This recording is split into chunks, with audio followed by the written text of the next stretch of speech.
বিয়ে করেছেন বৈষম্য বিরোধী ছাত্র আন্দোলনের অন্যতম সমন্বয়ক ও জাতীয় নাগরিক কমিটির মুখ্য সংগঠক সার্জিস আলম।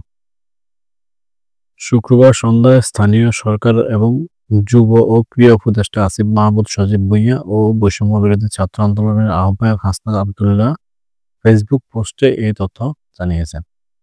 তবে এ নিয়ে বিস্তারিত কিছু এখনো জানা যায়নি। যুব ও ক্রীড়া উপদেষ্টা আসিফ মাহমুদ ফেসবুকে সার্জিসের বিয়ের ছবি পোস্ট করে লেখেন, নবজীবনে পদার্পণে অভিনন্দন সার্জিস ভাই, বিবাহিত জীবন সুখারক। হাসনাত আবদুল্লাহ ফেসবুকে পোস্টে বলেন, অভিনন্দন বন্ধু সার্জিস, তোমাদের ভালোবাসা এবং সুন্দর মুহূর্তগুলো ভরা একটি জীবন কামনা করছি। জানা যায়, সার্জিস আলমের বিবাহ অনুষ্ঠানে তথ্য উপদেষ্টা নাহিদ ইসলাম, যুব ও ক্রীড়া উপদেষ্টা আসিফ মাহমুদ, উপদেষ্টা মাহফুজ আলম, বৈষম্য বিরোধী ছাত্র আন্দোলনের আহ্বায়ক হাসনাত আবদুল্লাহ সহ বৈষম্য বিরোধী ছাত্র আন্দোলনের অনেক নেতা উপস্থিত ছিলেন। এর আগে গত 11 অক্টোবর নানা নাটকীয়তার জন্ম দিয়ে বিয়ে করেন বৈষম্য বিরোধী ছাত্র আন্দোলনের অন্যতম সমন্বয়ক হাসনাত আবদুল্লাহ।